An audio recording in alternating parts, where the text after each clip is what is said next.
para definir la sordera tenemos que decir que el oído se compone de 3 sectores.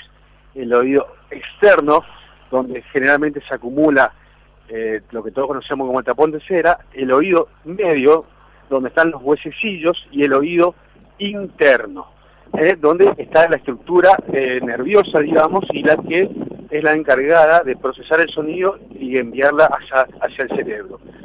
Tenemos, por lo tanto, 2 grandes tipos de hipoacusia: la hipoacusia conductiva o de transmisión, que es aquella que abarca lesiones del oído externo, como los tapones de cera, y del oído medio. Y luego vamos a tener otro tipo de hipoacusia, que es la hipoacusia neurosensorial, que es del oído interno. Y esa es sordera, podemos decirle, una sordera mucho más difícil de recuperar. Entonces, básicamente tenemos esas 2, o sea, conductiva, perceptiva, y a veces se pueden asociar ambas y ser mixtas. Claro. Básicamente en eso se clasifican las hipoacusias. Bueno, en cuanto a lo que mencionó usted, los conocidos tapones de cera, ¿no? Que sí, en la vida, por lo menos una vez o más, inclusive por ahí, nos ocurre, ¿no? ¿A qué se debe principalmente? Bueno, generalmente el promedio es de un lavado, es de una vez al año o año y medio. ¿A qué se debe?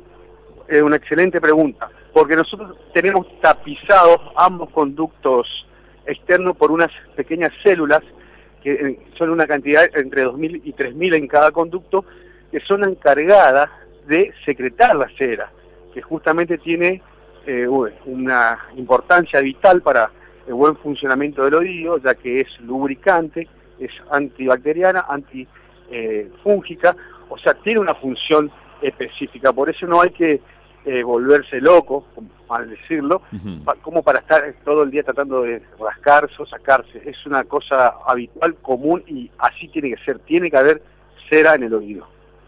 Perfecto.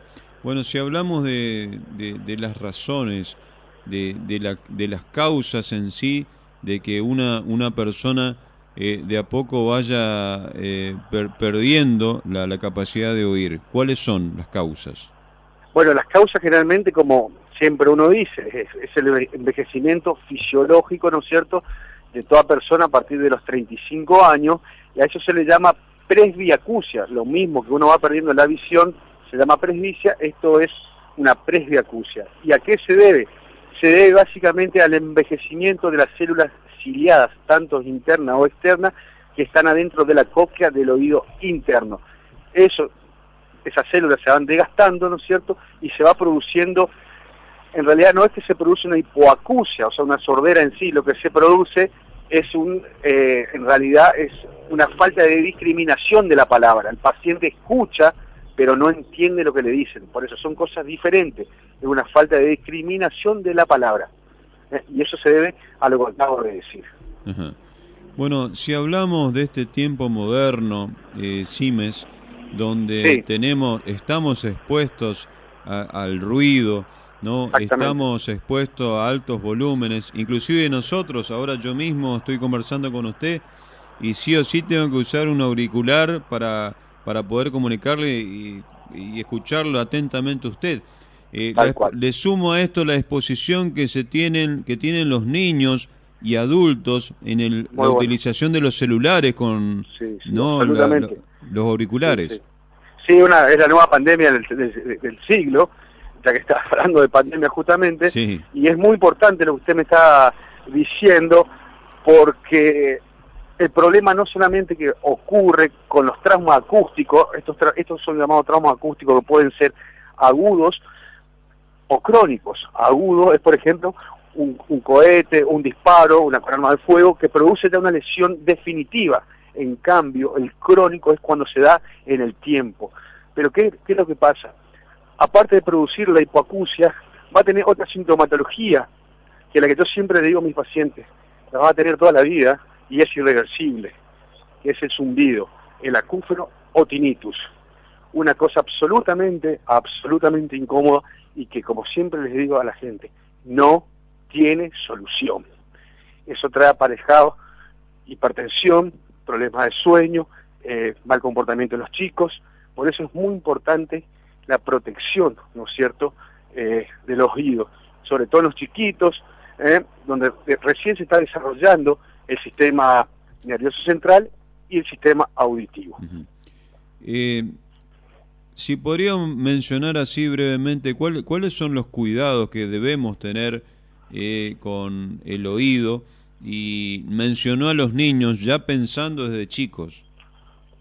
Sí, bueno, los cuidados, control, todo chiquito recién nacido, es un ejemplo de lo que doy, todo chiquito recién nacido se tiene que hacer un screening auditivo. ¿Qué significa eso? Pasar por la fonoaudióloga y hacer lo que se llama otoemisiones acústicas. Esto para saber si el chiquito ya tiene una patología de base o de nacimiento, hereditaria o no, para de esta forma poder tratar y ver qué tipo de tratamiento podemos hacer. Eso en cuanto, ¿no es cierto?, a los chiquitos, y en cuanto a los adultos, ahora que viene la época estival, cada vez que uno se mete a la pileta, ¿no es cierto?, tratar de, una vez que sale, ponerse unas gotitas, 2 o 3 gotitas de alcohol boricado o alcohol común. Nada más, y no estar tocándose el oído, porque el conducto auditivo tiene la particularidad de tener una piel muy, muy finita. Entonces, ante mínimos toques se producen lesiones que me van a llevar a una otitis externa.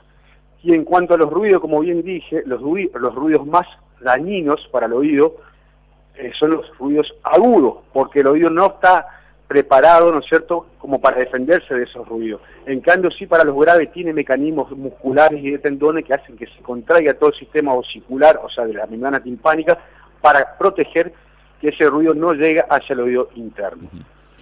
Doctor, para ir finalizando, sí. la utilización de los hisopos, eso quería saber. Prohibido absolutamente. Ajá. Y tajantemente se lo digo. Muy bien. Prohibido.